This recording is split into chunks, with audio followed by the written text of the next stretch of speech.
नमस्कार। हमारे यहाँ एक मंत्री हैं, केंद्र सरकार में मंत्री हैं। इनका नाम है राव साहब दानवे। ये कुछ बोले हैं, ये जो किसानों का आंदोलन चल रहा है इसको लेकर ये कुछ बोले हैं। और जब कोई मंत्री बोलता है तो इसका मतलब ये है कि वो आधिकारिक तौर पर सरकार का स्टैंड बता रहा है, सरकार बोल रही है।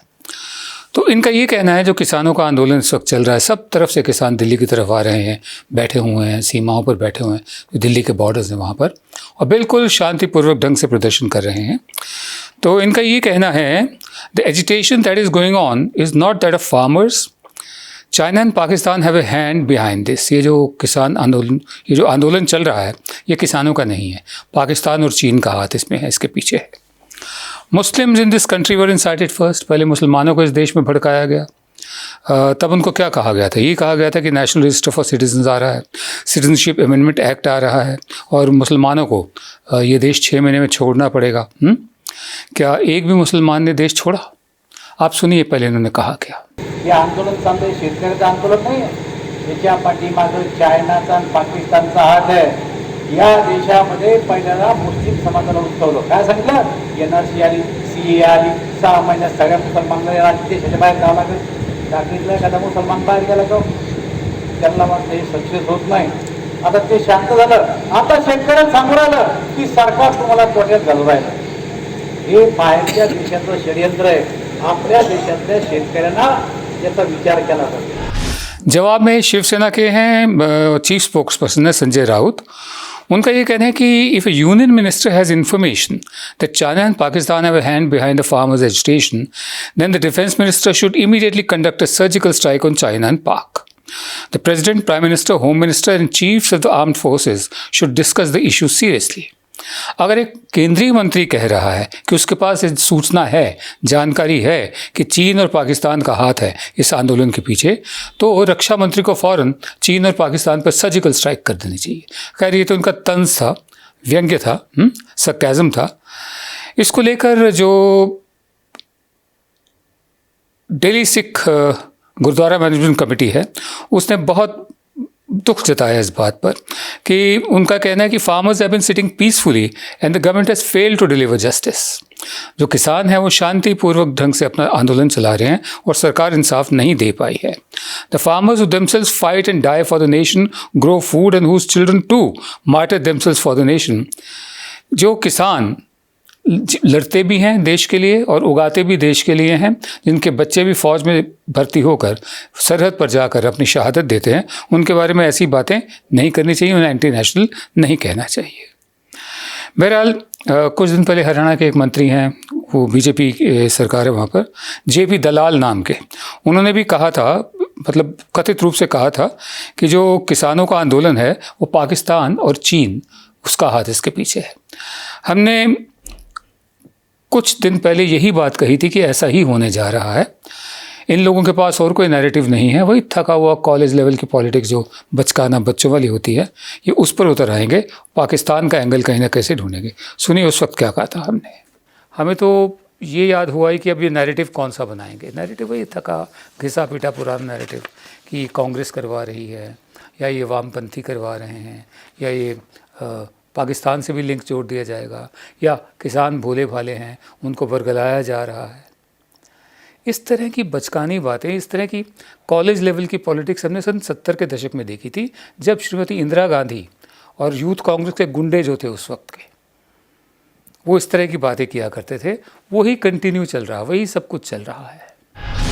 तो हम उम्मीद करते हैं कि जब केंद्रीय मंत्री बोलता है तो वो जिम्मेदारी से बोले, वरना अगर उसकी बात में दम है तो प्रधान सेवक, रक्षा मंत्री, राष्ट्रपति, इन सब को इस बात को गंभीरता से लेना चाहिए।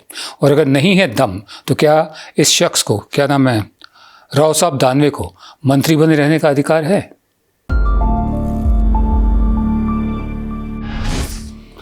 ये हमारे शो में ये बात काफ़ी अरसे से चलती आ रही है, लगभग 3 हफ्ते तो हो गए, कि वैक्सीन, कोरोना की, कोविड की वैक्सीन बनाने में जो होड़ लगी हुई है कि पहले कौन बनाएगा।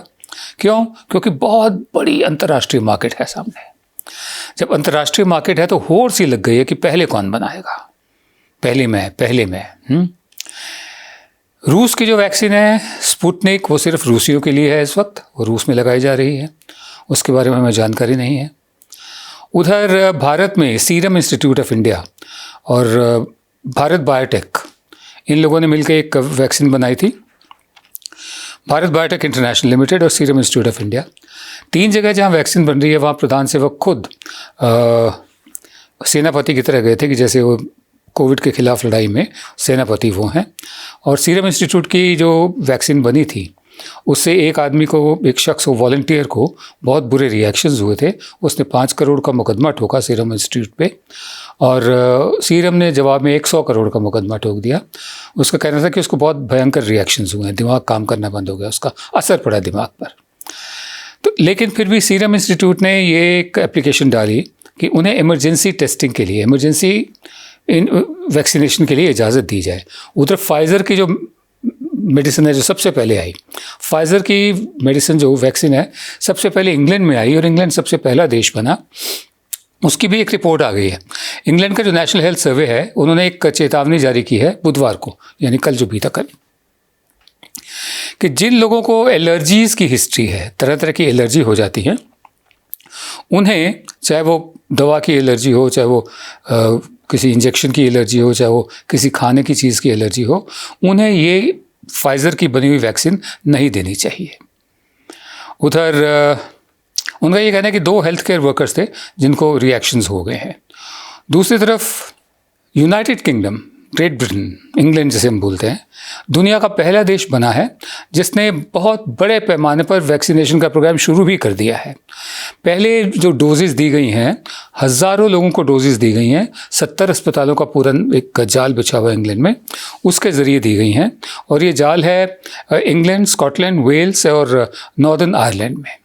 उधर अमेरिका में जो उनकी food and drug administration FDA है, उन्होंने कहा है कि यही वैक्सीन जब उन पर ट्राई की गई तो 4 जो वॉलंटियर्स थे उनको बेल्स पाल्सी हो गई।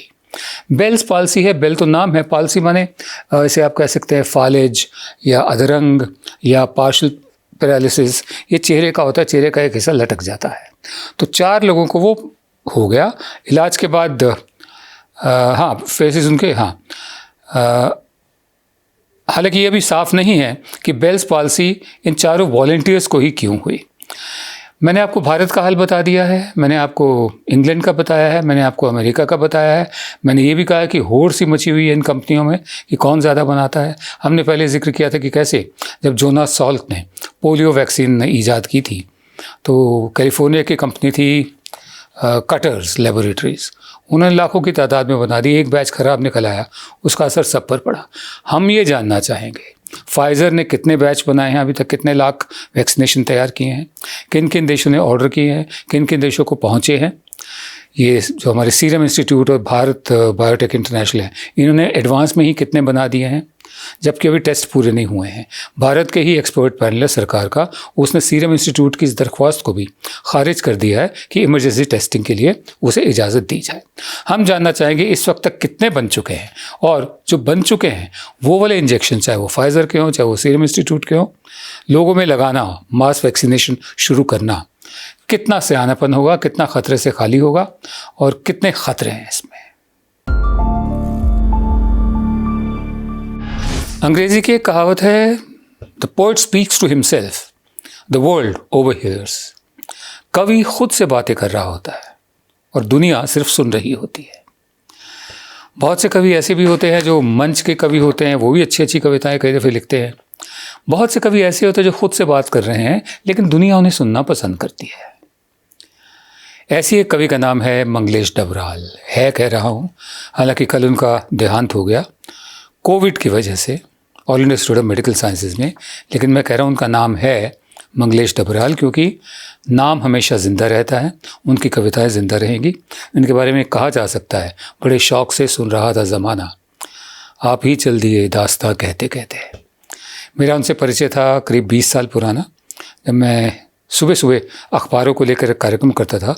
वो मेरे रेगुलर नियमित मेरे गेस्ट हुआ करते थे। बहरहाल उनकी लिखी एक कविता है, उनको श्रद्धांजलि है हमारी, और कविता का शीर्षक है वर्णमाला, ककहरा भी जिसे बोलते हैं। तो मंगलेश डबराल लिखते हैं, एक भाषा में अ लिखना चाहता हूँ, अ से अनार, अ से अमरूद, लेकिन लिखने लगता हूँ अ से अनर्थ, अ से अत्याचार।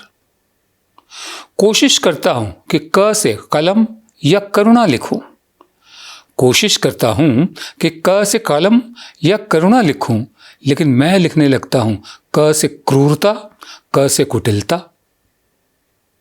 लेकिन मैं लिखने लगता हूँ क से क्रूरता, क से कुटिलता। अभी तक ख से खरगोश लिखता आया हूँ, अभी तक ख से खरगोश लिखता आया हूँ, लेकिन ख से अब किसी खतरे की आहट होने लगी है, लेकिन ख से अब किसी खतरे की आहट होने लगी है। मैं सोचता था फ से फूल ही लिखा जाता होगा, मैं सोचता था कि फ से फूल ही लिखा जाता होगा, बहुत सारे फूल, घरों के बाहर, घरों के भीतर, मनुष्यों के भीतर। लेकिन मैंने देखा तमाम फूल जा रहे थे जालिमों के गले में माला बनकर डाले जाने के लिए। मैं दोबारा पढ़ता हूँ। मैं सोचता था फ से फूल ही लिखा जाता होगा, बहुत सारे फूल, घरों के बाहर, घरों के भीतर, मनुष्यों के भीतर। लेकिन मैंने देखा तमाम फूल जा रहे थे जालिमों के गले में माला बनकर डाले जाने के लिए। कोई मेरा हाथ जकड़ता है और कहता है, भ से लिखो भय, भ से लिखो भय जो अब हर जगह मौजूद है, भ से लिखो भय जो अब हर जगह मौजूद है। द दमन का और प पतन का संकेत है, द दमन का और प पतन का संकेत है। आतताई जो जालिम होते हैं, आतताई छीन लेते हैं हमारी पूरी वर्णमाला। वे भाषा की हिंसा को बना देते हैं समाज की हिंसा, वे भाषा की हिंसा को बना देते हैं समाज की हिंसा।